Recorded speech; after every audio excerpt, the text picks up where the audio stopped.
Good morning and welcome to Today in LA. My name is Mike Amos, and I'm speaking to you from our studios at Troy Cablevision on South Frontage Street. And of course, we go all over the United States and across the nation on Facebook. And I hope that you'll call in to friends and say, hey, tune to TC2 for all your television enjoyment. Of course, right now, waiting on Brother Rice, Bill Rice Jr. will be coming into the set in just a moment. Of course, Mike Amos will be calling in from his home at Grayton Beach, Florida, and Will Matthews will be calling in from his perch on the square at Ozark, Alabama. So we're looking forward to a great show. Good morning, you Indiana Hoosiers, wherever you are. The Indiana Hoosiers are in town to play the Troy Trojans in baseball, and there's going to be some time slots change. Right now, they're going to play today at 2 o'clock. And then we'll not play at all on Saturday, and we'll play again, hopefully 2 games on Sunday. So we'll be filling you in more on that as the show goes on. But it is a Friday, and thank goodness a Friday. I don't know if I've ever wished for Fridays any more now than I did, 25 years ago when we first started this show. And miss the likes of Bud Casey. And here comes Rice. And he, of course, he still lives by the legend of his dad, Bill Rice Sr., who played football for the University of Alabama when they went undefeated in 1961 and received a great honor during that time for Coach Paul Bryant, a national championship. That's How right. you doing?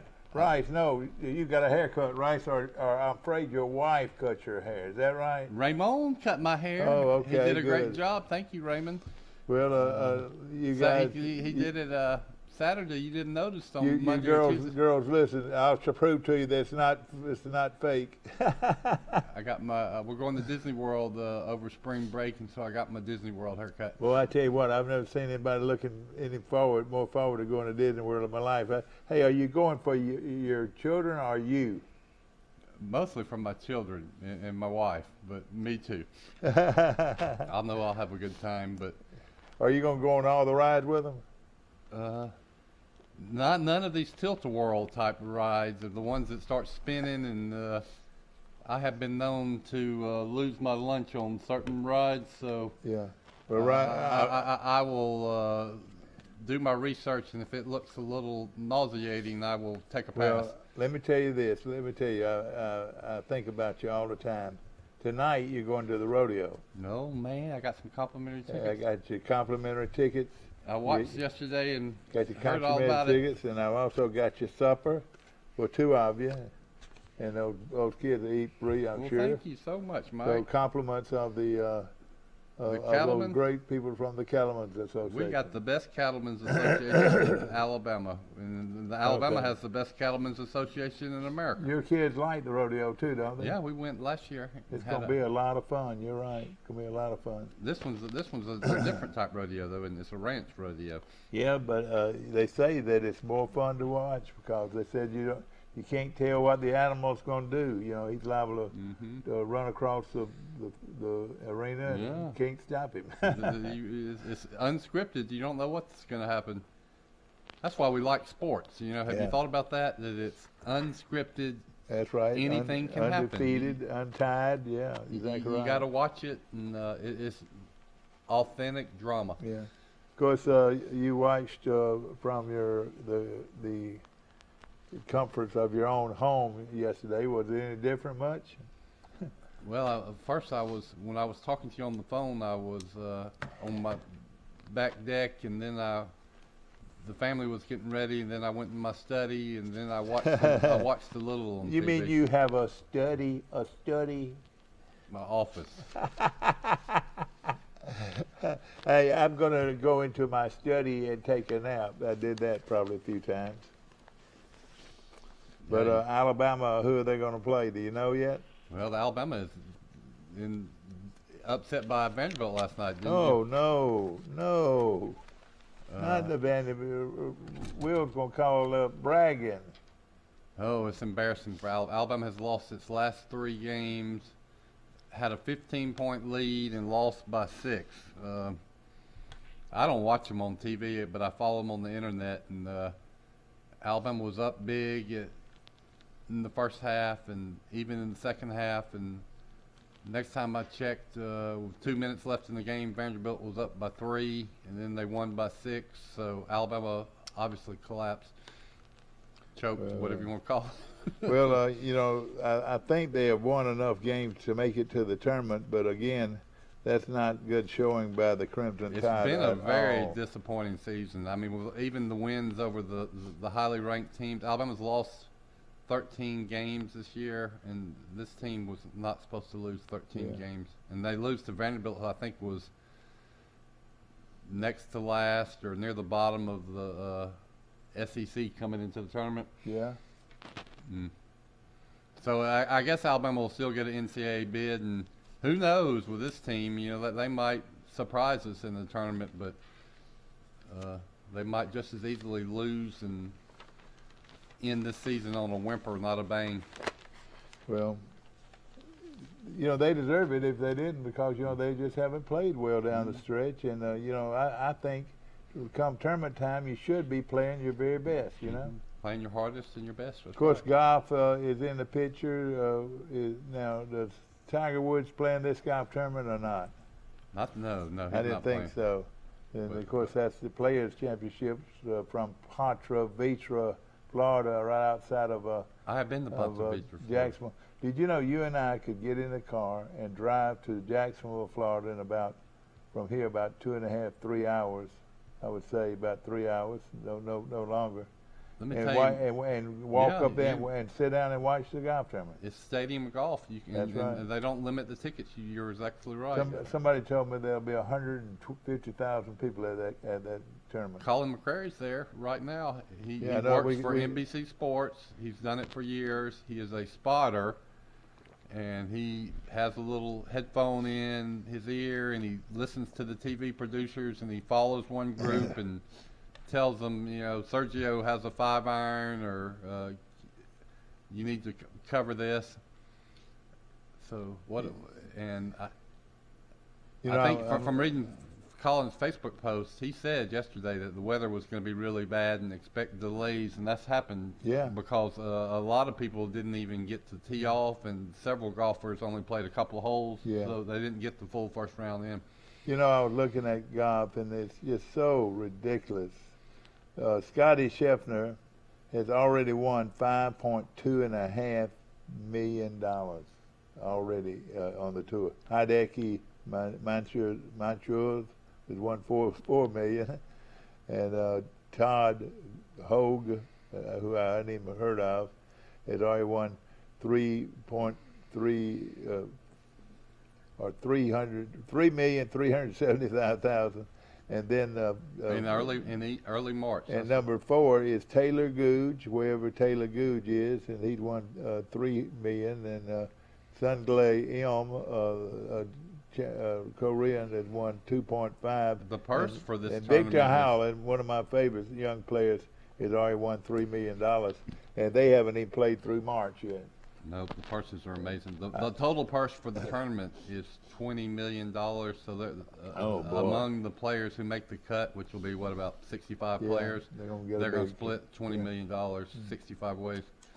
And that's going to be something. Of course, what I always say when you say those figures, the federal government gets about 40%. Now, we know why do all those golfers live in the state of Florida? They don't have to pay state taxes. No, that's right. They're saying if they lived in California, the state of California would get 13% of their winnings. But even with the state government and federal government taking 50% of their purse, they can do okay. You know, and you look down the list, and I don't even know half of the golfers out there now. You know, they're all good too. You know, and John Rahm, who probably the best golfer out there, has already won $2 million, and he'll end up winning probably close to $10 million before it's all over. Then they make just as much on their endorsements off the court, and then some of them, you know, if they play in certain tournaments, they get paid just for showing up. Okay, the Indiana Hoosiers are in Troy this weekend to play the Trojans. That's going to be a 2:00 game today, and then bad weather comes in, and from what I gather, now correct me if I'm wrong out there, there will not be a game on Saturday due to what they expect to be bad weather, and then they'll come back and play maybe a double header on Sunday. Well, that's probably smart, because I think everybody agrees it's going to, I don't know if it's going to rain or it's going to snow in North Alabama, well, they say. I'll tell you this, I was watching for him. I went by to see Coach yesterday and had a good visit with Skyler and his staff, and it's going to be we're going to have him on our show next Tuesday. And while we were there, 2 giant, and I'm talking about giant limo-type buses pulled up outside. They look like they were brand new buses, 2 of them now. The seat probably 50 people, 55 people each. Well, they've got how many players would you say they have on their baseball team? I would think they were bringing as many as they could so these kids could enjoy a trip to the South. Don't you think? Yeah, that's a good question. I would say a roster, if you went 9 players are on the field, right, and then you looked in the dugout, you would count about 15 more. You know, when you say there's about 25 players dressed out. I think but I wouldn't doubt. It's a non-conference game. I wouldn't doubt if they didn't dress 35. I would.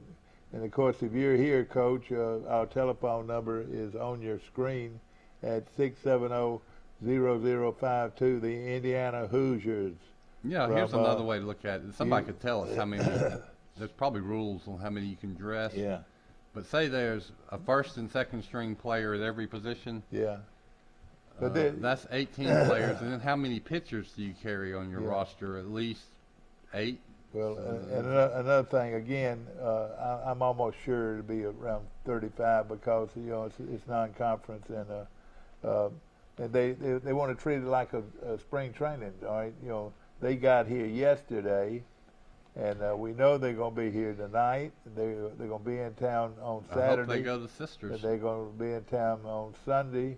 So they're going to spend at least 4 nights here. And I did notice one thing. Outside the gate, they had a young man who had about 5 or 6 or 7 cases of chicken sandwiches from Chick-fil-A. So we know that they had a little snack. You know, and then they went on and they practiced last night. Practiced pretty good bit, and I'll guarantee you they'll have another meal after the practice. They were they were going out on the practice field around 4:30 yesterday, and after they ate their Chick-fil-A they probably had pretty good weather yesterday. Yeah, pretty good yesterday, and I'm glad they got it in for their sake, and But think about how much they are paying in gas for these bus trips from Indiana. All right, speak to him in German tongue. Guten Morgen. Morning. How much do you think, y'all's family was in the bus business, how much do you think it would cost in gas or diesel for a bus to drive from Bloomington, Indiana to Troy, Alabama? You think Indiana University would have to afford a bus? No, they were. I'm sure they. Well, no, I think they flew. They're probably playing several games and making a little circuit. So, but maybe they did fly. You might be. But then once they got here, they had to charter a bus. It makes me think. That was quite a choke job by the University of Alabama last night. My God. What happened, Mike? You're up 15 points in the second half and get beat by 6. Oh boy. I really question if these guys are a team. They just self-destructed so much throughout the year. I mean, they beat Gonzaga, they beat Houston, they beat, I think, 3 other teams in the top 15. But, I mean, they are the most turnover-prone team I've ever seen in my life, just like giveaways. Like, I mean, not like defensive plays that, a guy makes a steal. They just throw the ball away. Nate Oates has got some major issues with this team. I don't see them winning another game the rest of the year. Well, they don't really deserve to make the tournament, Mike. I don't think. No, you can't. You beat 5 teams in the top 15. You're in the tournament. All right, let's see. He's telling them off right now. And they ain't making up for it. No, it's no doubt they're in the tournament. But I'm just saying, it's a sad case because as a fan, you see how much potential they had. But then you see how they lose to a team like Vanderbilt, who played the day before. I mean, Alabama was up by double digits the whole first half, up by 10 at the half, up by 15 in the second half, and then you get beat. Your 2 top players also foul out with like 7 minutes to go in the game. Oh, boy. Man, I'm so glad I didn't watch. It sounds like a foul fest, turnover fest. That's why I can't watch it. It's too frustrating for me to watch on TV. So, yeah, I mean, I really, about 5 or 6 years ago, I just quit watching college basketball. I go to Troy games and watch it in person. I mean, Vanderbilt went to the line 50 times yesterday. 50 times? Now, you're not telling the truth. Are you exaggerating? I think that's right. Well, that's got to be a record. Well, that's just that has got awful. To be an NCAA record. That's what have I been talking about since I've been on the show? The referees taking over sporting events, basketball, football. They can't do it in baseball, I guess. High school to the pros. Ugh. Hope Nick's doing well this morning, along with my other buddies that watch this show regularly. And, of course, it's brought to you by Premier Dodge, Chrysler, Jeep, and Ram trucks on the bypass right here in Troy. And I know Jason's probably rodeoing somewhere this weekend. His girls are wonderful barrel racers. Yeah, I mean, they're 3 of the top barrel racers in their age groups around. And they are. He came to Troy and he didn't know what he was getting into. He had to start being a rancher and a citizen of his community, and of course, he's supporting his children in their passion. Good for him. That's right, no question about it. Of course, we've got a lot of baseball here. As we mentioned, the Mike, I was checking. Troy's not going to get rained out today. It's horrible weather down here all day. Well, I think I would like for you to check on that. I've got them playing today at 2, and then not even playing at all on Saturday because of the rain. Now, we've got we're probably the best stadium in the country as far as rain concerns, because it doesn't take it long to dry out, and we've got an artificial surface on all the way. I was wrong. Vanderbilt was 31 for 45 at the line. 31 for. You weren't wrong by much. 31. You mean they shot 45 free throws in 40 minutes? Scottie Pippen Jr., the great Scottie Pippen's son, who's their star player, scored 26. But listen to this: he was 5 for 19 from the field, but he was 15 of 21 from the line, and he missed 6 free throws. He scored 26 points. He shot 21 free throws himself. That guy from Vanderbilt should get Coach of the Year. He has taken his team now to the 3rd round of the playoffs.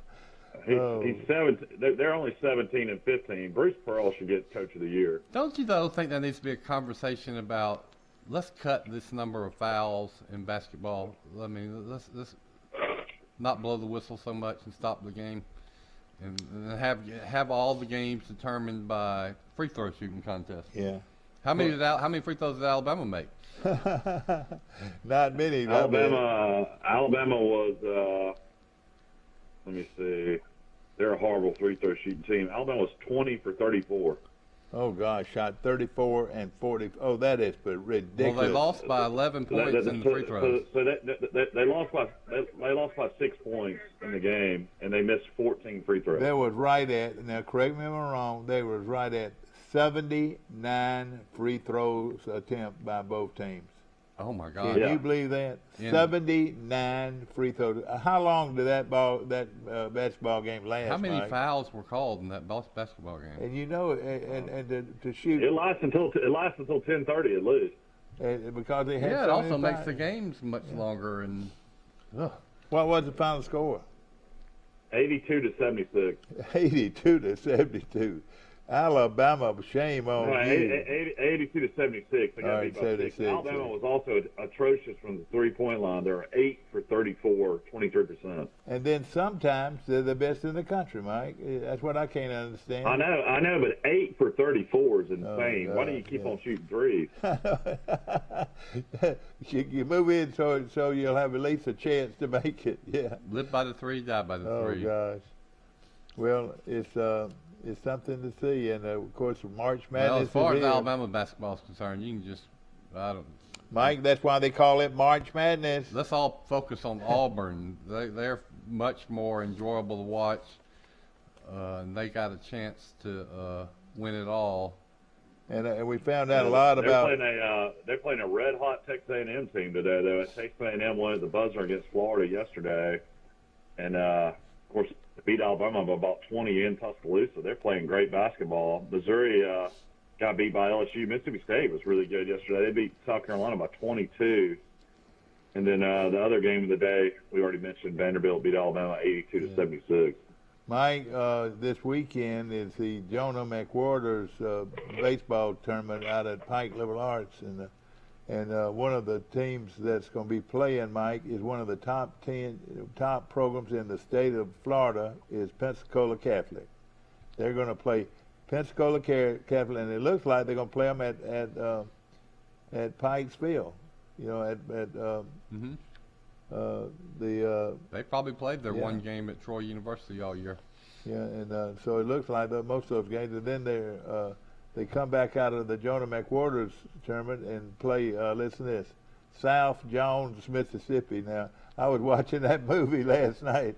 You know, I wonder if that Civil War movie or it was a great movie, would have South Jones, Mississippi and West Jones, Mississippi. South Jones is located in Stringer, Mississippi, and West Jones School is located in Laurel, Mississippi. So that tickles me that they. Pike Liberal Arts plays a fantastic schedule. They did the same thing in basketball. Yeah. I mean, they have played teams from Alabama, Georgia, Florida, soon to be Mississippi. That's four states right there in baseball, and we're not even halfway into the season. And then they come out. Then they play these travel ball teams. Yeah. They played one the other day that was full of Puerto Ricans, I think. They played one of the top teams in the country in travel ball team. But how about this? On March the 28th, they play Southwest Georgia Academy, which is located in Damascus, Georgia. They play them on the road at Southwest Georgia in Damascus, Georgia. Then they come back and they'll play their schedule: Valiant Cross, Evangel, Glenwood, and Lee Scott. Glenwood and Lee Scott are always got good programs. But it's just amazing. Looks like Troy could play today. Yeah, I think they plan on playing today. Ladies and gentlemen, our weatherman has already ruled today is a day they can play baseball. Well, I mean, it's 40% until 10 o'clock in Troy, and then after that, from 11 till 6, it's no rain. All At right. least that's what it's saying. So now, how about tomorrow? What does it look like? The weather. Tomorrow's fine. It's just going to be freezing cold. The low, I think tomorrow is 21. Yeah. Well, everybody can use their fireplace one more time. This Jonah McWhorter's tournament, ladies and gentlemen, and of course, Pike Liberal Arts is going to try to get it in too, I'm sure. But they've got Southwest Georgia Academy We've already mentioned that, and Pensacola Catholic. Those are two of the top programs around. One out of Georgia, one out of I could not play Florida. baseball in 28-degree weather, and then it's probably the wind's probably blowing, so the wind chills. Yeah, and it looks like all of these games will be played at Pike. Now, actually on the 9th, they beat Mosley of Panama City at Troy University's Riddle Pace Field. Yeah, I enjoyed Billy's update. He called us up to speed on everything that's going on in Pike Block baseball. Sure did. But we've got a lot to look forward to if we can get them in. Then, of course, the rodeo is also starts tonight at 7 o'clock, and a lot of folks will be out at the rodeo arena here in Troy. And rodeo is a big sport with a lot of people, I'll tell you that. And they do a great job. The Cattlemen's Association here in Pike County does a great job with their rodeo programs. Now, of course, we also want to mention Bill Jackson Chevrolet, Bill Jackson Ford. They've got a great new look Ford trucks and Ford cars and Chevrolet cars and Chevrolet trucks right out here on their lots on 231 North. Well, Michael, you're the biggest golf fan I know, except maybe Will. Who do you think's going to win who are your top players to watch in the TPC? Well, I mean, Rahm's 3 under yesterday. Didn't really play that great. I mean, I think Justin Thomas only played 2 holes. Mark Haw, I think, is already 1 under, and on the par 3, he hit it dark. He's like about 3 feet from the hole, so he's about to be 2 under after 3 holes. So you mean they've just played 3 holes and then the rains came, or what? Yeah, they had rain delays all day yesterday. Tommy Fleetwood's the leader right now, but Fleetwood's never won a big tournament, so I don't think he'll win enough. I'm not going to root for Fleetwood until he cuts his hair.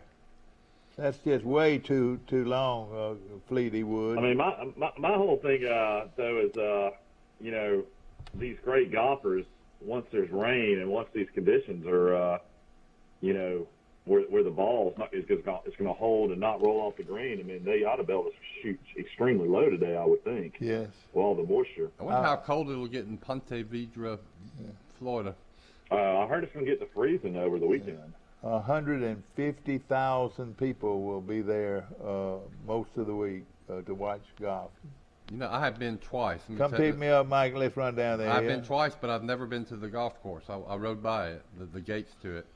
You know, the first time Bobby had a little bachelor party weekend before he got married, and we all went to, I don't know how they picked it, but we went to Ponte Vedra Beach for the little resort and condos down there. And you know who flew us, how we went? On Mr. Hendrick's private jet airplane. Who flew it? Whoever their pilot was, but Kent Hendricks organized it. Wasn't that nice? So that is really the first time and the only time I've flown in a private jet. Yeah. I've flown like in private small planes.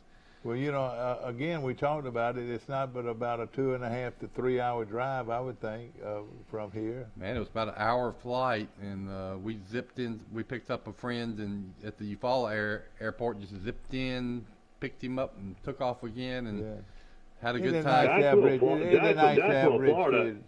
Jacksonville, Florida, that's easily 4.5, 5 hours. I mean, 4.5. 2.5 to Tallahassee. That's right. That's right. Oh yeah. At least another 2 hours from Tallahassee. Maybe you're right. Then my other trip was I was living in Montgomery, and I went with my brother Rush and his friends, including John Longshore. Isn't it nice to have rich brothers and rich friends? Isn't it nice? And they rented a house. We all pitched in. We rented a house on the beach in Ponte Vedra Beach, and we went to the Alabama FSU game. Y'all remember that game in 2007? Sure Coach do. Saban's.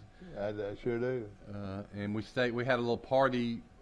We got one of those train cabooses outside the stadium and rented that and had a pregame party there.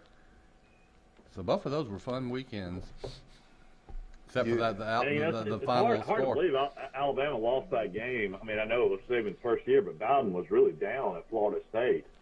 I mean, that was one of Florida State's probably best Bowden teams, I guess, at the very end. I mean, that team probably won 8 or 9 games at Florida State, but Alabama was really never in that game. From what I remember, I think maybe they scored a touchdown late to cut it to 8 or something. But yeah, they lost by 10. That just tells you how much rebuilding Alabama had to do under Saban. I was the managing editor at the Montgomery Independent at the time, and I got a sideline pass and a press pass because of that, and so I actually watched that game from the sidelines. Yeah. And that was interesting to watch Coach Saban and those players up close. Yeah. Who was that receiver Alabama had? Hall, that was really, really good. DJ Hall. His name's all over the record books, but you don't hear Alabama fans even talk about it. Well, he had kind of discipline issues, and I could see it in the game. I was standing right by him on the sidelines. He was laughing and joking and talking smack to the defensive backs of Florida State. I said, something's off with that kid. Oh, yeah, boy. He's actually from right down the road here in Fort Walton Beach. He had some great seasons and great games, though. But that John Parker Wilson was the quarterback, and tell you, when you're that close to those guys, though, you see how violent they are and how rough that football game is.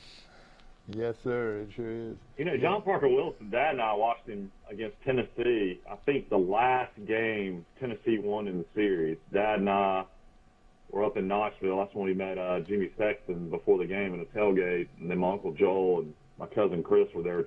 We were actually tailgating with the Pilot truck stop, the Pilot gas station people that owned it. Yeah, I would think they'd be pretty big supporters of Tennessee football. And Alabama led in that game late. It was one of Shula's last teams, I guess. I guess it was his last year.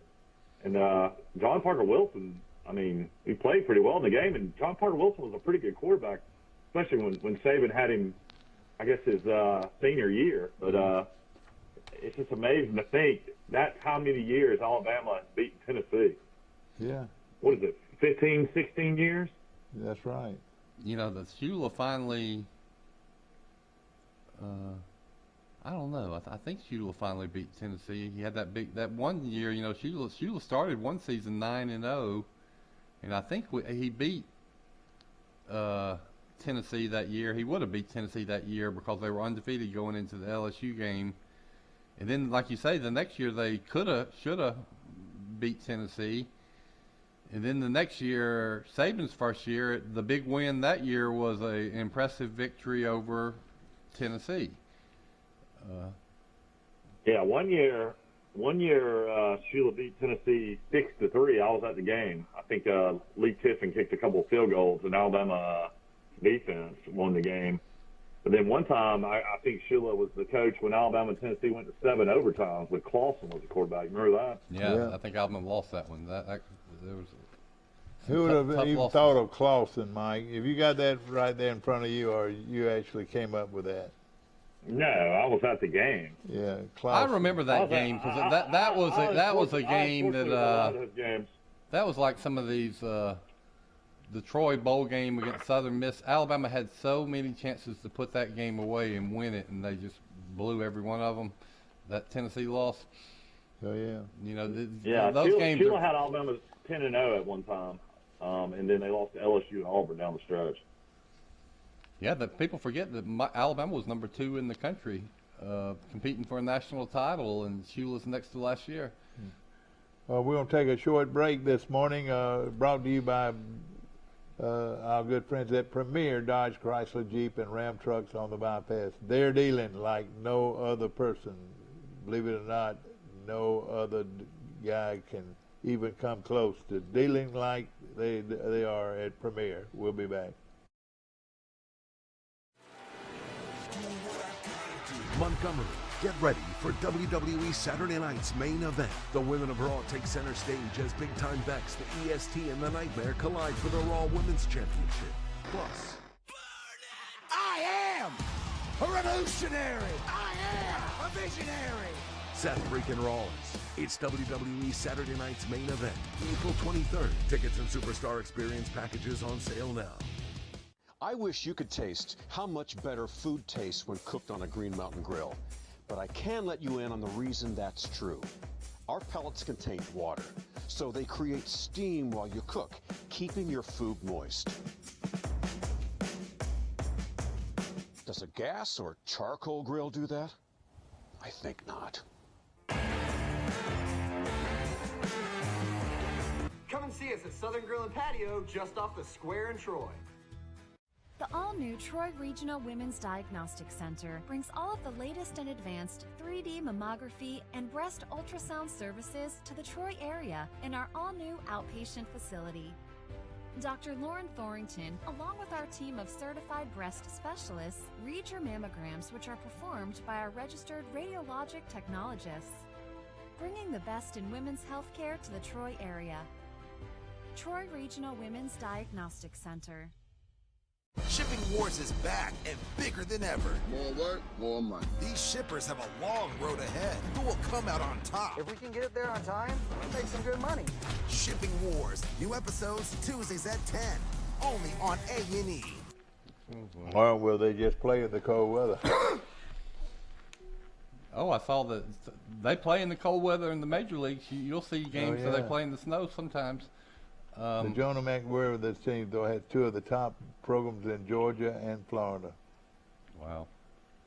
And you know, talking about Major League Baseball, I saw where they have called off the strike, and so I guess we're gonna have a Major League Baseball They season. did call it off. They reached an agreement. Yeah, okay.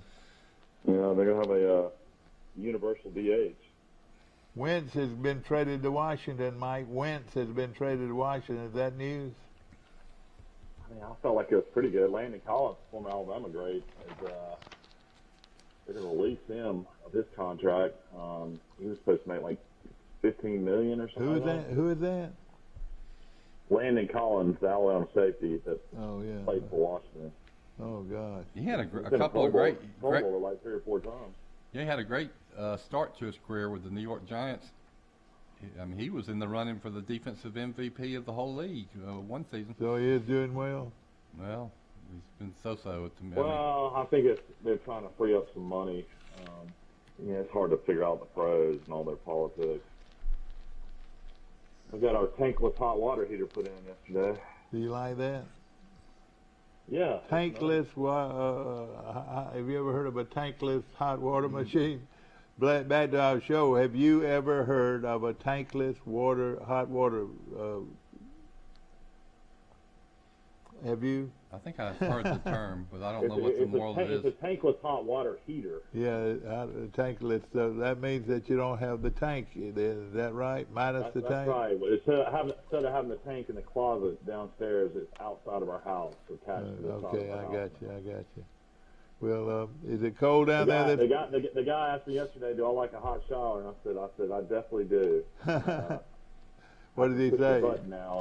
I can push a button now, and it determines how hot it can get as far as the water goes, which is nice for me. I like a hot shower too. I like a good warm I bath would think too. Everybody likes a hot shower, especially. I don't know, man. I've got a few friends who'll take a cold shower. Are you serious? Who would do that? I've just heard a few people do. It just like gets them, more weight, gets them more lively, I guess. There's been a few times in my life where either the hot water heater didn't work, or you didn't pay your bill, and you had to take a cold shower. Yeah. Now I've been told over the years. This has been, of course, one of my dear friends, Dr. Jack Brantley, and of course, Jacqueline is just like family with us, and. He used to take cold showers, Dr. Brantley, and I never did get into it with him, but he was a special man. Maybe that got you going, every morning. His son Buddy was my doctor. Yeah. He was a great doctor. Yeah, great people. But I've always heard that Dr. Jack Brantley was a fantastic doctor. He was a doctor for my grandparents and parents.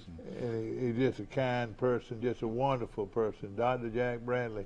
Let's salute Dr. Jack Brantley today. We salute somebody every day, and I agree. What a great man he was. And of course, he's passed away a few years back, but I don't think I know this. I've never heard anything bad come out of his mouth, and I know that anybody else would say the same thing about him. He was a great gentleman, wasn't he? He was a real gentleman and a class guy, class act, dressed sharp, and you know, back then, you know, dressing sharp meant a lot, and you know, Jack Brantley dressed sharp.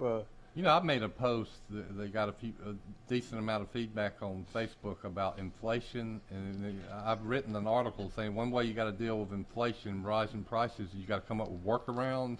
Let me give you an example. You go to the grocery store and you buy the store brands instead of the name brand. Yeah. Or you used to use a lot of money on dry cleaning and you cut out clothes where you have to do that's a workaround.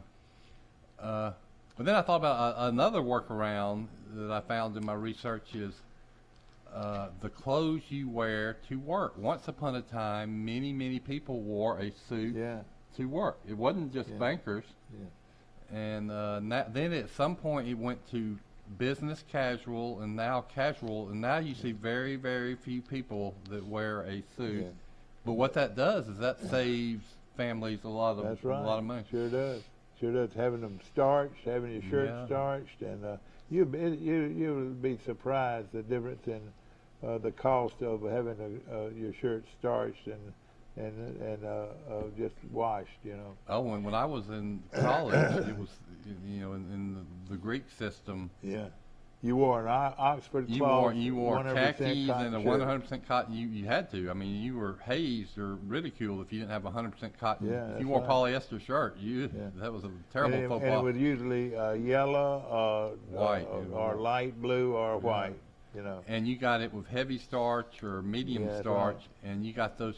Now, once you got it starched, you could wear it a couple of times, but the dry cleaning bill was pretty significant. And let me tell you, the dry cleaning bill you had to have the white polo back in the day, man. Oh yeah, you're right. They had to have a man with riding a polo horse. Is that right? Or you had to go home? Everybody had to have their white polos. I remember back in high school, I was a trendsetter. I remember because I wore khaki pants to school in high school. Nobody was wearing khaki pants much, and then all of a sudden everybody started wearing khaki pants. How about they were you never thought of wearing khakis to high school. Everybody just wore blue jeans or shorts. Yeah. I can remember when I was in junior high, moved to Troy in 7th grade, and these penny loafers came out. Oh yeah. And everybody started wearing them. Some people used to actually put pennies in them, but usually you didn't. Bass. And so I really liked them, and everybody started wearing penny loafers. They're still wearing them, the versions of them. And but I remember my parents saying, "Oh yeah, those were what everybody wore once when we were growing up." So everything comes back around. I've got a brand new pair of penny loafers in my closet.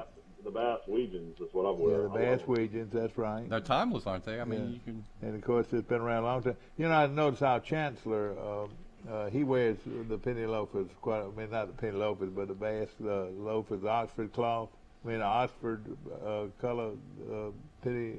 You wear loafers, penny loafers, starched khakis, and a starched 100% cotton button-down shirt, and then a blue blazer. Yeah. It's a classy look, classy look. Safe. Yeah, preppy. Well, most people would say preppy look. Well, that's my favorite look. Yeah.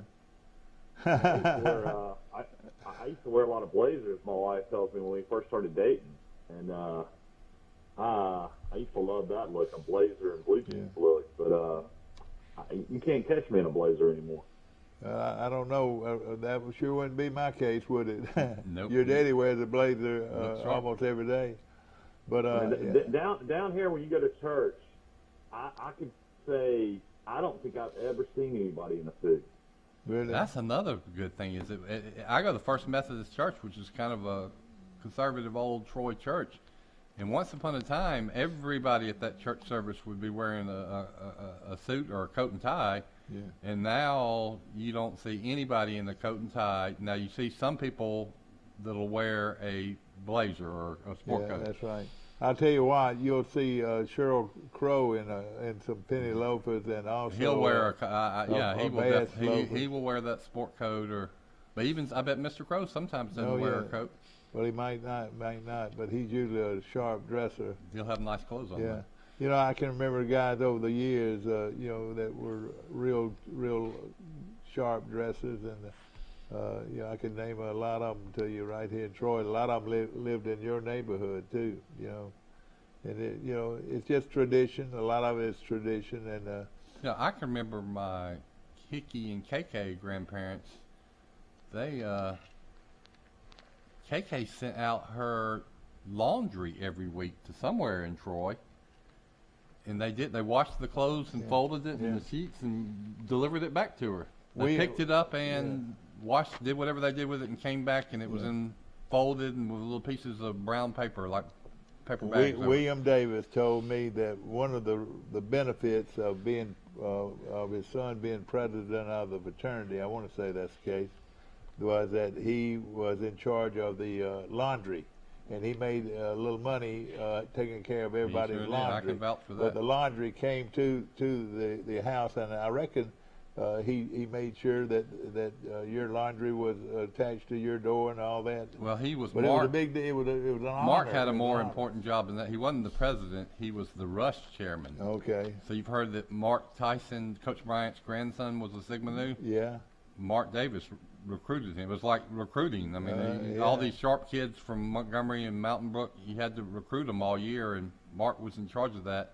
From Fairview Street, from his mom and daddy, grandmom and granddaddy to the Sigma Nu fraternity at Alabama. Yeah, he was. Yeah, Neil Green DeShera was the Rush chairman for K at Alabama, I remember. And then my brother had the other most important job, Rush. He was the social chairman. Yeah. So every band party that you had, Rush got the bands, he got the beer kegs, he ordered the T-shirt. You know, you had to have a T-shirt for every party. Yeah. So you had to have good parties. Those were collectors out of That's one thing I couldn't believe about Tuscaloosa, you know, because I grew up in Troy where you couldn't get a keg. You'd have to go to Shore to get a keg or Andalusia to get a keg. So I'd go and visit my buddies in Tuscaloosa, and I would say we would go to 5 keg parties before we would even go to the bars. It was crazy how many people had kegs. And they would go at a big party, big weekend Well, party. You had every home football game you had them, and then you had theme parties like Shipwreck but you know there were some weekends where Rush could tell us, but I bet he would get 30 kegs of beer, 50 kegs of beer, and the bands he would get had to cost a lot of money. These were in demand bags. Well, everybody wasn't that rich that they could afford to do it, but you know somebody told me that there were some fraternities on campus at Alabama that would bring in top 50 groups every weekend. I bet a John Key's band played a lot of those parties through the years. Well, right now they had Super T. Super T was real big. He played all the time. Yeah. That was the expensive band in the book, and then I would go up there and spend the weekend up there, and that's what you'd basically do. You'd go to different fraternity houses. I mean, because my buddies were Ks and SAs, so they had friends at different fraternity houses. So different fraternities would always have great bands, and you know, we'd go to different places throughout campus there. Yeah, so there was not bad blood between the fraternities much when. There was some bad blood. There was mostly old road fraternity, which Rice was in. Kind of stuck together, and then they sort of stuck their nose up at everybody else. That's right. Yeah, you're right. You had new row fraternities and old row fraternities. Was a big deal. New row and old row was more likely to get in a fight if anybody's going to get in a fight. You had tension between the old row and the new row, and then you had this distaste between the Greeks and the non-Greeks, which I personally never liked it. And then inside the fraternity you had multiple cliques from the small town guys and the rich Mountain Brook guys. And then so I went through that for about 2.5 years, and then I transferred to Troy, and it was like a breath of fresh air. You know, it didn't matter if you were in the fraternity or not, and I saw far fewer cliques. You know, it was more my style. Alabama was a place, in my opinion, that, I mean, well, you know it better than me, Rice, but I mean, I went up there every weekend pretty much. I mean, my whole life, on and off every weekend probably. But if you weren't in a fraternity up there, I don't know how you would have made it. Well, then the sororities. I mean, I know super sweet, sharp, best girls in the world that went out for rush and then they didn't get picked for a sorority, and it was devastating. Probably. I tell you, that's terrible how and I hated it. Yeah, that. It's not right. And of course, a lot of it has to do with legacies, and I don't. It makes no sense. Yeah, I mean, it really did. I mean, it came down to legacies, and then it came down to the girl was so hung up on that one sorority, she ended up not wanting to be in either. Yeah, it's probably just bad luck. They picked like yeah. 3 that they wanted to be in, and if those 3 didn't pick them, you know, they were out of luck when they could have been in 3 or 4 other ones that they did. But it's really a competitive thing. Of course, you know, right here in Troy, Alabama, you know, like I said, you drove down Fairview Street, and then you moved over to Maple Street, and next door neighbors, one of them was Bill Blunt, and the other one was Steve Flowers, and I don't know if there were 2 more popular guys at Alabama at the time. Was Blunt and Flowers, wouldn't you say? Sigma News. Yeah, there was a Sigma News pipeline, and it goes back to Bill Blunt and Steve Flowers, probably earlier than that. And then Denny Sanford and his group they were Sigma News. Is that right? Yeah, and really the ones who got Rush, you know, Rush was a legacy to SAE because my daddy and my uncle were SAE, so I guess he could have been an SAE. Yeah. But Matt Colley, Jennifer Colley Ventress's older brother, was a class ahead of Rush at Troy High School, and he pledged Sigma Nu, and I think Matt Colley kept inviting Rush and Mark to all these parties you have throughout their senior year, and they were more comfortable at Sigma Nu House, and they pledged Sigma Nu, and then, man, after they did, it was just a lot of Troy guys that followed them. You know, of course, we were talking about Steve Flowers and Bill Blunt. It was a political thing with them in a lot of ways. It was, what's the name of that group that everybody talked about? The Machine. The Machine. The Machine, yeah. See, the Machine was more important than anything to them, wouldn't you say? Well, Bill Blunt was the president of the SGA at the University of Alabama, which is, you know, powerful. Everybody that wants to go into politics one day or be a mover and shaker in that circle wants to be active in University of Alabama campus politics, and Bill reached the top of it. So he's just known everybody. Yeah, you know, he's got that skill, and it's genuine with him. He's not fake at all. Do you think the Machine even exists anymore? Yes, it's still dominating campus politics. Yeah, I'm sure it is. There's a myth about the Machine, and it's portrayed by the state media, especially the Birmingham News, and all the alumni of the Crimson White have done all these stories talking about how corrupt and nefarious and evil the Machine is. Let me tell you what the Machine is.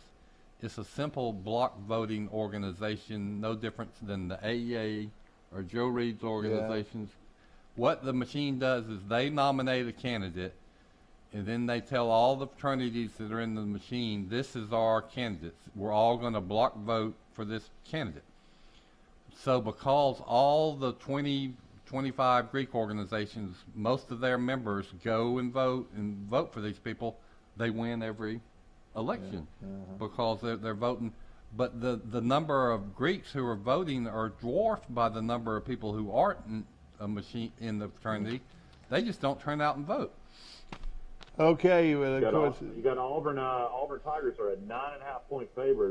Get your Bloody Marys and mimosas ready. It's gonna be morning basketball for the Auburn Tigers in Tampa. We'll play at 11 o'clock against Texas A&M today. Do you think Auburn can beat them? Yeah, I think Auburn can beat them, but I don't know if they'll cover the 9.5. But Auburn will play early today. Then you'll have a great game later. LSU Arkansas. Will be a good game. Also in Conference USA, UAB is trying to make the tournament. They're 25-7. They'll play Middle Tennessee State 23-9 today. Surely they'll make the tournament, winning 25 games, wouldn't they? Later today, Mississippi State against Tennessee. Tennessee is 23-7, and then the nightcap would have been Alabama against Kentucky. Instead, it's going to be Vandy and Kentucky tonight in Tampa. What's the line on that game? 20? Kentucky's 11.5. Oh, boy. Yeah. You know, talking about the Machine in Alabama campus politics, there was a nationally famous person that was involved in that. Joe Scarborough, that has Morning Joe, that was the congressman from Florida, from Pensacola, that's on TV now. He was a couple years older than me. He was at Alabama, and I can remember he ran for SGA president too against the machine candidate, and he didn't win, and it was a real contested, tough election. Joe Scarborough's written a book, and he writes several pages about it. But even Joe Scarborough was interested in politics then, and he tried to go up against the machine candidate. And how about Auburn's had some had some governors and so forth. Tell us about some of those guys. I can remember a guy. What are you talking about? Bob James and Kay Ivey? Yeah, well, they're all Auburn folks. You're right. Yeah, you're right. There's been more people just as many from Auburn that have done well in state politics. So Kay Ivey was big in campus politics when she was a student at Auburn. Bob James was a football star. Of course, the governor for the state of Alabama. And Tim James, who's running for governor again, he went to Auburn. He walked on and played football too. He was a good football player. You're right. But it's Tim James has been on the show before. Oh yeah. He's gonna probably be on it again. He's been. He lives in Greenville now. Some people. Yeah, you're right. His wife, I believe, is from Greenville, and that's where he. And does he practice law, or what does he do? No, he's a businessman. Oh, okay. He made a lot of money, I think, with his daddy on one of these toll bridges down in Florida, going to somewhere. I wonder would he like to have rights? I wonder would he like to have the money that his daddy spent did not spend on being governor. He didn't take Bob James never took a check from the state of Alabama. Is that right? Yeah, that's right. It's like Donald Trump. Well, hey, of course he was a multi. He didn't live in the governor's mansion either. I remember that. That's right. He didn't, did he? Isn't there a song that it's time for a new beginning with Bob James? He might have not lived. Bob James, it's time for a new beginning with Bob James. Bob James. Something like that. Oh, I think that was a highly contested, memorable election. It was between Bob James, an outsider who'd never been in politics, Jerry Beasley, I think, that's Bill right. Baxley, and the guy from Mobile, Braddock. And I would think so. Dang if Bob James didn't win in an upset. The others sort of were politicking so much against each other that they forgot about Bob James. And I can remember many afternoons that Bob James would be standing outside the state office building where everybody was getting off work, and he'd be handing out. He worked it. Yes, sir. He was. All right, guys, y'all ready to go? The Alabama Crimson Tide football schedule for 2022 has been released. Y'all want to pick the record of the Crimson Tide? Yeah. Let me finish up my one point about you dropped names on Bob James. I lived in Opelika in my Opie Taylor days. Opie Taylor days. Well, who had the big business? One of the big businesses in Opelika, Bob James, Diversified Products. He made barbells and ping pong tables. That's right. Well, I didn't know. They actually went to our church, the Episcopal Church back then. But Governor James' youngest son, Patrick, and my little brother, Bobby, were best friends. They were like inseparable, got into all kind of trouble. And so Bobby spent the night over at Governor James. He wasn't the governor then, but at Bob James' house all the time, and Patrick spent the night over at our house all the time. And so our family got to know the James, and that's why we were always supported him in his political campaign. And good people. His wife was a wonderful person, talking about Bob James, and no question that they came from a good family background, well, I guess he's Governor James. I hope Governor James is doing well. I think he retired to Gulf Shores area. That's right. So let's hear this schedule for the University of Alabama. You got Alabama's 8A game on Saturday, the Golden Flake 8A game. So shout out to the Bashinsky family. Let's see. We've got Utah State to open the season. Utah State only won 12 games last year. Yeah, and their athletic director used to be at Troy. Yeah, Johnny Hartwell. Yeah. All right, that's a W. Alabama will open with Utah State. Then they will travel to Austin, Texas to play the Longhorns. Oh, I didn't know that. That could be tough there. I'm going to take them to win. Will Alabama beat Steve Sarkisian in his second year? Yeah, that's right. He ought to know something about them, shouldn't he? Mm-hmm. All right, go ahead. So I got Alabama going 2-0. Yeah. After that, they're back home playing a Sun Belt team, the great Terry Bowden and La Monroe. And just think of the exposure he gets when he plays Alabama. Why are we even scheduling them after what they did to us in 2007? Yeah. They beat us. They that's right. beat Alabama. And then this is I feel like a huge game to have an Eastern opponent come to Tuscaloosa. I mean, it's a game that Alabama should win heavily. Vanderbilt is coming to Alabama this year.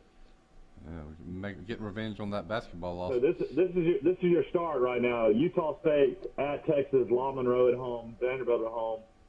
Then this is a game that could be interesting. I think this guy is the second best quarterback in the conference behind Bryce Young. Who do you think I'm talking about? Boy, I don't know. My mind's not on. C.J. Jefferson, the great Arkansas quarterback. Alabama. Oh, yeah, you're right. October the 1st. Where do they play at the game, Mike? In Fayetteville. Yeah. Brother. I'm gonna pull a upset here. They're gonna lose to Arkansas. Good. And then back home, they will host Texas A&M, which is a good to get A&M at home. Then traveling to Knoxville, where Saban's undefeated against Tennessee. I think 15-0, 16-0, something like that.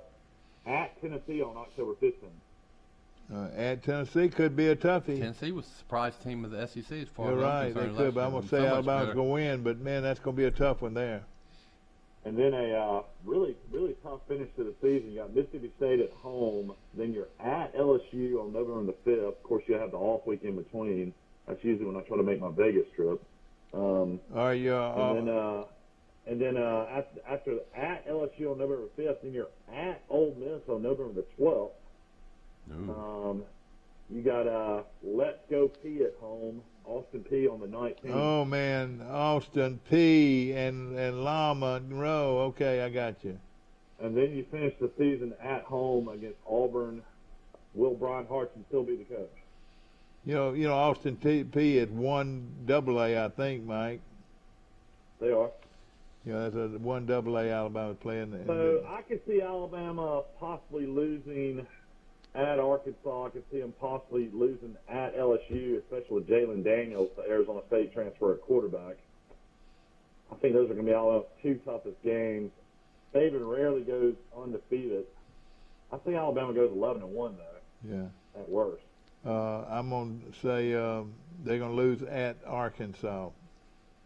Texas A&M is going to have a lot of good players. Where do they play the A&M game, Mike? Tuscaloosa. A&M's in Tuscaloosa. And that is before before the Tennessee game. That is after the Arkansas game, before the Tennessee game. I got you. Yeah, I tell you, it's going to be a good. I mean, it's going to be a tough stretch. I mean, when you play Arkansas, A&M, Tennessee, Mississippi State, LSU, Ole Miss, you're playing 3, 4, 5, 6, 6 bowl teams in a row. And Texas, at Texas. Yeah, that's right. That's going to be a tough one. You can't. Yeah, I feel like Texas has still got a couple more years to recruit, though. I don't think they're there yet. You don't lose to Kansas last year and then turn around and beat Alabama the next year. I don't think. Yeah. Well, Saban turned it around in year 2, and so maybe Sarkisian can do it at Texas in year 2.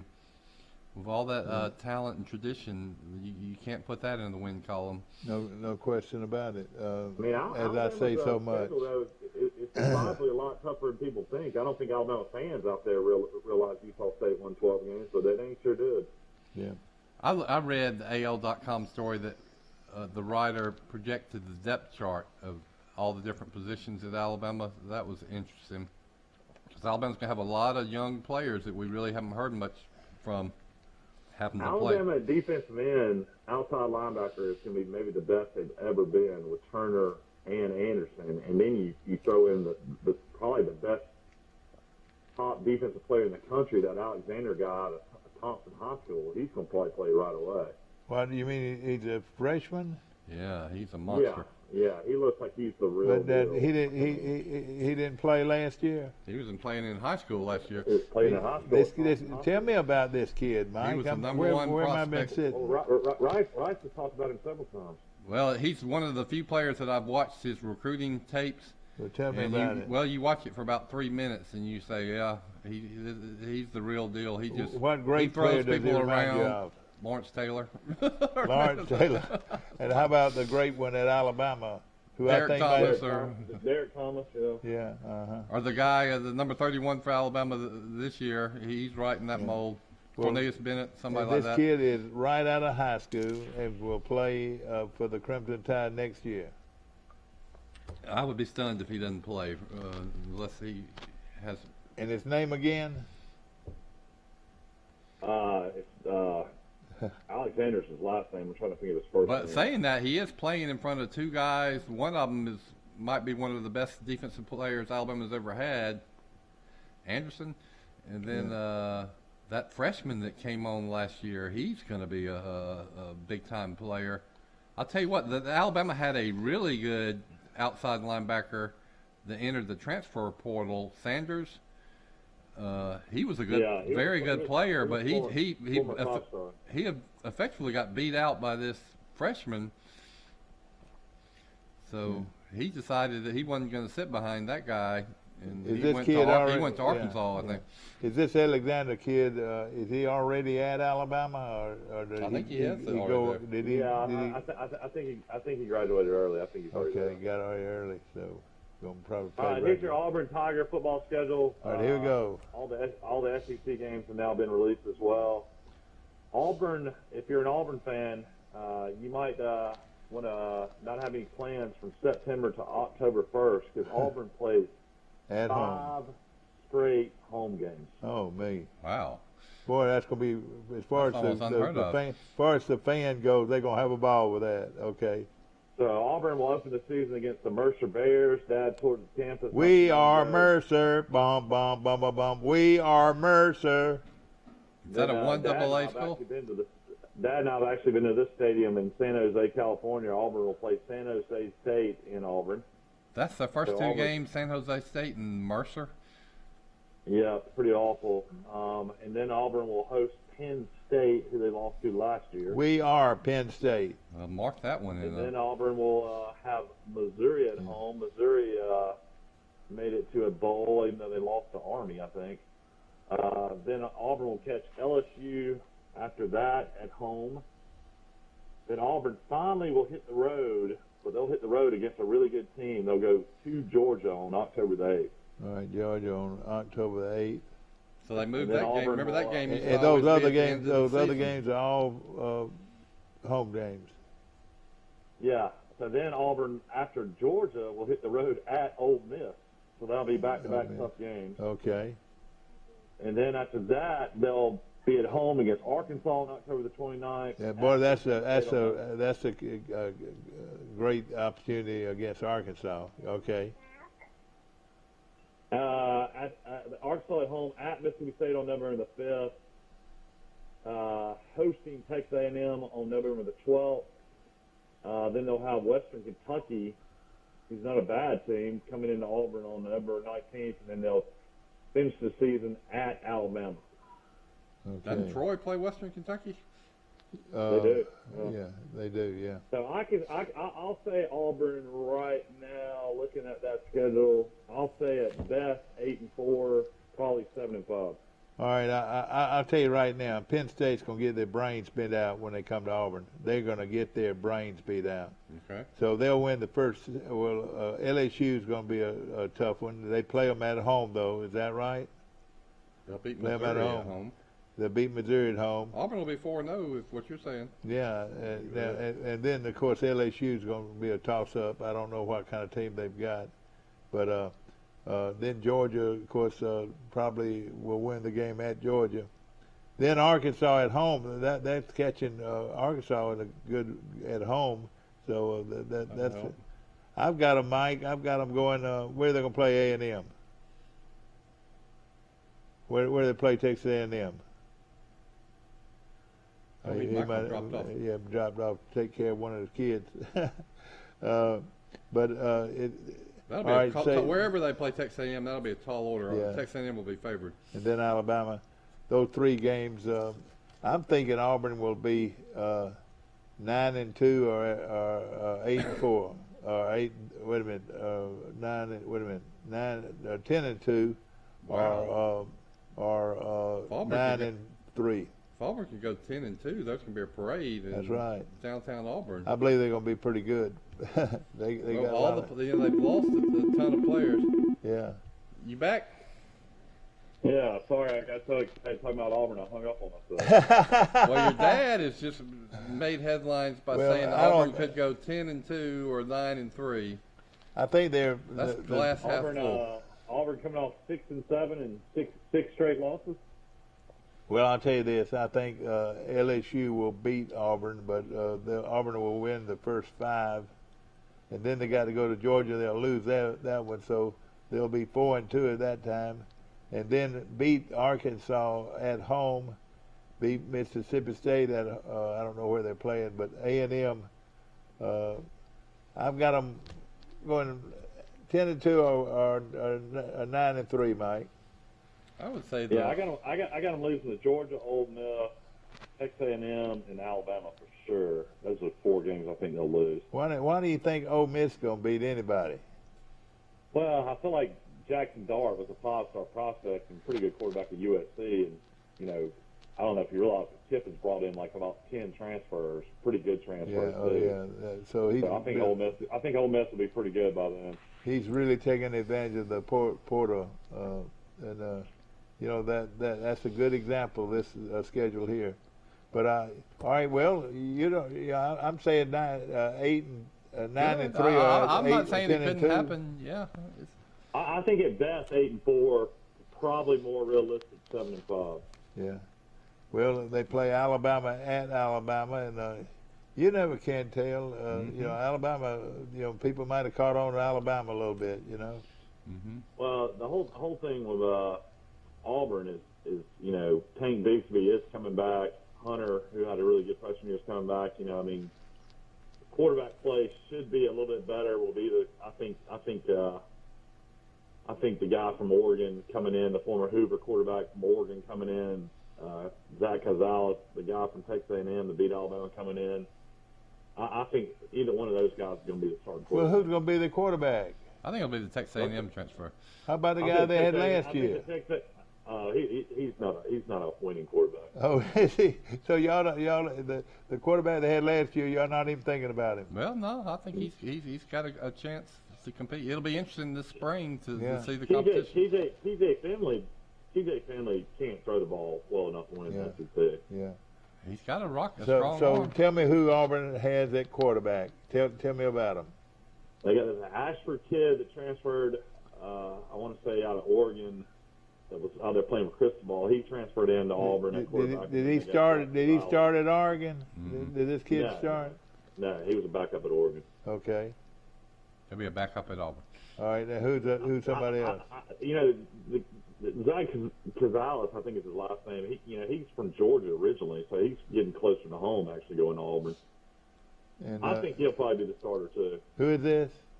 The guy that started at Texas A&M and beat Alabama. Back at A&M, they beat Alabama last year. Oh, okay, I got you. Man, I wasn't impressed with that guy at all. I really wasn't. He threw for 290 yards against Alabama. Oh, did he? Well, for some reason I just wasn't real. He wasn't too impressive in some of his games, but against Alabama he was. Yeah. All right, who else, Mike?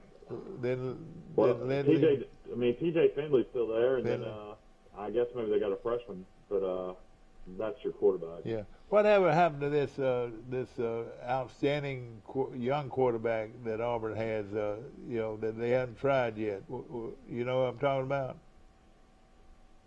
I don't know. Or did he leave? What name that would have been? But he was a top rated quarterback. Yeah, I think they do have some top rated young quarterback. That we hadn't seen much of. Somebody from Georgia. Yeah, can't think of his name. I was hearing one of the draft gurus. You know, we got the draft coming up, so we're going to be hearing a lot of draft stories in the next couple of weeks. Said that the kid from Louisville that started at Auburn, what's his name? The running back? No, the quarterback. Oh, the used quarterback, to be at Auburn. You're talking about he's at Liberty. Oh, I'm sorry. Yeah, that's the kid from Park Crossing that went to Louisville. Yeah, the kid from Liberty is locked to be in the first round. Malik Willis. He played against Troy in Troy. Oh yeah. I'm surprised that they're saying he's going to be a first round. Although he was great against Troy. Yeah, he's a good player. Of course, all right, y'all got Auburn going 8-4 or 9-3. I'm saying Auburn's going to go. I got them 8-4 at best, 7-5. It's more realistic, I think. I think they're going to. You Auburn folks out there, let me clear something up. Stick with your Tigers. They're going to be a lot better than people think. Well, the coach is going to have another year to get his program and type players installed. Who knows? I'm not even going to fathom a guess. I could see anywhere being 4-8 to 9-3. Mike, of course, the what is it they call it? Porter. If he goes 4-8, he's not going to make it through the season. Okay, are you serious? Well, he would beat Mercer and Austin Peay and. But you could say lose to, let's say worst case scenario, lose to Penn State, lose to Missouri, lose to Georgia, lose to Ole Miss, lose to Mississippi State, lose to, you could say the wheels come off. I think they'll win their first 5 games, I think. And I don't know if they'll beat LSU. Auburn's a basketball school anyway. Well, they sure are. They are now a basketball school, no question about it. Of course, Auburn folks out there can be excited about it. I think the Troy Trojans have the toughest schedule of anybody. They really do. They do. Troy's got a brutal schedule. Let's go over it real quick. A great home schedule, though. Another great year to buy your season tickets. All right, let's look at it, Mike. I mean, we already talked about it before when it came out. Yeah. I will say the higher-ups did say that the schedule will hold, as far as the teams moving over from Conference USA. So that means we'll play Marshall at home. Is that right? Mm-hmm. Yeah. I mean, that's from what I gathered in the conversation last weekend, I feel like that's going to be the case. Won't say who I was talking to, but it was a pretty important person. All right, here's the schedule coming up. You've got Ole Miss. This is Troy. Ole Miss on October 3rd. Apparently, everybody's going to that game with Will Matthews. Yeah. I've never been to the Grove. I've never been to Ole Miss's campus. All right. Say Troy will lose. All right. You're a great writer, right? You probably would like it in Oxford. Yeah. That's right. Yeah. Well, they changed their name to the Ole Miss Authors. Yeah, that would be more politically correct. All right. After that, you got Alabama A&M coming to Troy. Troy will win. A long time since Troy played A&M. Then this is where it gets brutal. At App State on your third game. All right, App State. I would probably have to take App State averages beating Troy usually by 30 points. I know it. Okay. All right. Then you turn around and have to come home and play Marshall. Play Marshall at home. We can beat them. Then you got to go on the road and play Western Kentucky, who won 7 or 8 games last year in Bowling Green. I'm gonna say they're gonna lose that one. All right. We can beat them. Yeah, we can beat them. Then you're back at home against Southern Miss, who I feel like Troy should beat. But Southern Miss is going to be a lot better. Oh yeah, they're going to be a lot better. Well coached. Then on the 15th, you got homecoming against Texas State, who Troy has dominated lately. I think Troy will win that game, and then huge game here on a Thursday night. Troy will travel to Mobile, so a short week. They'll play South Alabama. And then it gets really tough. You got almost 2 weeks off, but then you play Louisiana, Lafayette, in Lafayette. Oh, gosh. Seems like we always play them at Lafayette at on the road for some reason. Played them here last year. I'll say they'll lose that one. And then you turn around and have to come back home and play Army. And that's going to be hard to get ready for playing against. And I don't know if Army the last 2 years has been really good. They got upset by Navy last year, but they were having a good year. But then they beat Missouri in the bowl game. Yeah. SEC team. Army's co-defense coordinator and their former defensive line coach is now at Troy. So we'll know a lot about them, won't we? Of course, they're an option type team, aren't they? Yep. Oh yeah. And then after that, Terry Bowden will come to Troy on the 19th. Then Troy will have to hit the road again and play Butch Jones and Arkansas State. Oh boy! On the 26th to finish the season. Brutal schedule. Yeah, it really is. I'm gonna take them over Troy over Arkansas State. Well, bring them on. Gosh. I mean, realistically, Troy could be. Ooh, man! If you look at their first 5 games, realistically, they could be 1-5. Ooh, no, I don't think that. Well, we talked about it. Ole Miss will. I mean, first 6 games they could be 2-4. I mean, and that's with them beating Southern Miss at home, beating Alabama and A&M at home. But I mean, trying to beat Ole Miss, App State, Marshall, Western Kentucky on the road. Yeah. The first 6 games are going to be extremely tough. Sure is. I still got them going the best going 8-4, and the worst maybe 7-5. What do you think? I think Coach Summerall will have Troy improved. I do too. I do too. No doubt. I can see Troy going 6-6, 7-5 at best. Yeah, and boy, wouldn't it be great if we could go bowling that first year? I've got them doing a lot better. I think you're going to see a very good Troy team, but again, some big games on the road that's going to be awfully tough. And, and of course, I think Coach will have them ready every ball game. And, hey, you never can tell what's going to happen. But this guy's first year as a head coach and a great motivator. Hey, you just can't tell how far this guy can go even in his first year. I think Troy can beat everybody in the West Division of the Sun Belt, which Troy is now in. Even Louisiana Lafayette, we hung with them last year, and they have lost their coach and then all of these senior players. That's right. Lafayette's got to have a lot of lost players this year. Yeah, there's a lot of transfers that have gone to Florida. Is that when you say? That's why that coach stayed there so long, is he knew he had a stacked roster. Yeah. But I think a lot of these players are going to be gone. Don't you know? A lot of guys went to LSU too. Yeah. Did they? So they've had a lot of transfers, haven't they? Yeah, I mean, Troy should beat ULM. I think they'll beat Arkansas State, even though it's on the road. I think they'll beat Southern Miss.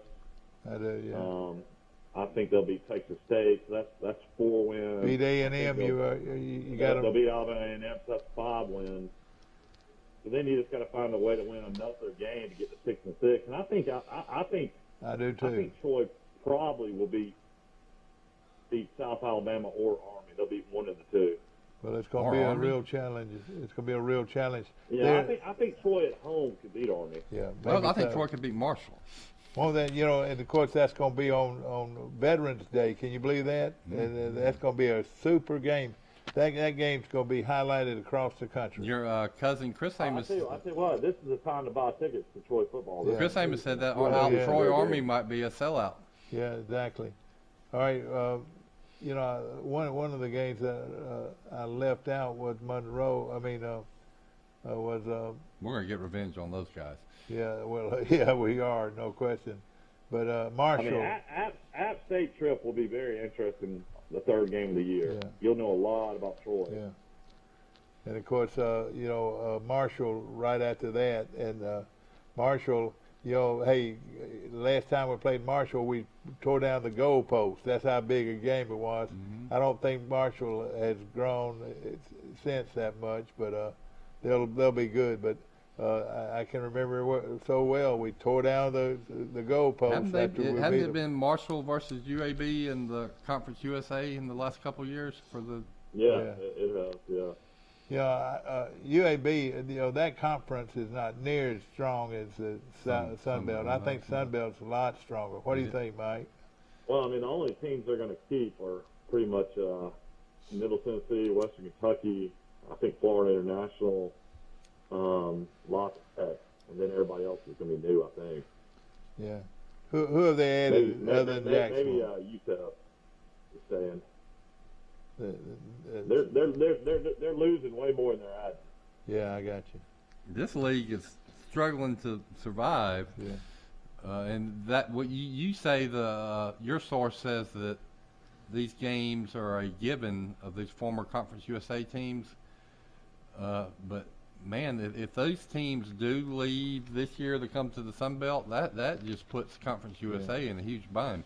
I want to let y'all know that the catch is back, and this time is for baseball. I tell you what, the Messenger does a super job on this, and it's got all kinds of information on your favorite high school baseball team, including the Purple Cats of Arrington, which just whacked Charles Henderson. Yeah, that's right, and of course the girls basketball, and you've got the Purple Cats, boy, they look good, don't they? Yeah, they do. And then, of course, so first few pages. I wonder if that quarterback plays on their base. He's going to be a good quarterback. Oh, yeah. I don't know. I bet he does. Well, I should know it. Let's see. I can't remember his name, but I was impressed. He's only a sophomore. We went to see Arrington versus Harold, Geneva County. Yeah, and he was kind of thin and small, but you figure he'll keep growing as I think he's going to be a good quarterback prospect. Sure he is. We'll find out more about it. And then, of course, the Charles Henderson High School Trojans, good-looking look at them, and we'll go over that next week. We've got Troy University head baseball coach is going to be on our show on Tuesday. And, of course, a lot of folks have not met him Look yet. at that girl. This girl right here. Heather Maxwell. That's on right. the Charles Henderson softball team. They should be good this year. They sure should. Dan Smith wrote these stories, so you know they'll be good. Goshen has got off to a superstar with their new head coach. New head coach. Let's talk about Chandler Avant. And from what I gathered, the last time I heard, they were undefeated. I don't know. I haven't seen. You got Troy softball this weekend too. You got the Troy softball team's 13-5. They'll play Christian Carolina. Mike, what are the dates of the games that you got? Tell me what you got. Softball? Yeah. No, not softball, but in baseball. We've changed around a little bit. You said they're going to play at 2:00 today. I don't know. You didn't see anything that said that. I've got them playing at 2:00 against Indiana. Let me see. I don't know if they've updated it or not. Yeah, 2 p.m. on Friday, so they'll play today. Well, actually, in a few hours. Yeah. And then no Sunday, game. Sunday they're gonna play a doubleheader. Man, that's gonna be fun. Go out and go to church early, I guess, and catch Troy, Indiana, 11 a.m. on Sunday, and then and no games on Saturday though for those two. Yeah, and then you'll catch Troy again later that day at 2 p.m. against Indiana. So they're playing a doubleheader on Sunday. Should add by Piggly Wiggly. But I bet it'll be still cool. I hope we can get it in. All right, look here. What are these poor Indiana kids going to do on Saturday in Troy? They're going to have a day to hang out. Mike, everybody's talking about this young man named Press. We've talked so much about Drew Nelson that we need to start talking some more about Press. He seems to be a really good pitcher too. Press Jeffcoat, and he's quite a pitcher. Yeah, I mean, I know he's going to Pensacola State, but you keep on pitching like this, you might end up with. Well, he pitched one game and he had a 0-0 tie. That he did the pitching, and then he pitched against Mosley. Yeah, he's a good-looking kid, no question about it. Of course, a good look at the roster for Pike Liberal Arts. We'll talk about that next week. See if where Will Rice is. Let's see. He brought up your nephew yesterday, right? Yeah, there it is right there, Will Rice. Evidently going to be big and tall like his daddy. Mm-hmm. And of course, y'all have a good weekend. I hope you do too, Mike. And of course, we're shooting through this. If you can pick it up. It's really a good The Mr. Yeah, does a great job good with the catch. looking magazine. It's got all the great pictures and rosters of all the baseball and softball teams in our area. Get out and support the Trojans. And do we have a girls' game this girls softball with Troy University? I don't know. And of course they had a tennis match yesterday with UAB. I watched a little bit of it. And of course, have a great day and have a great weekend. We'll see you bright and early next Monday morning for Today in LA. See you then.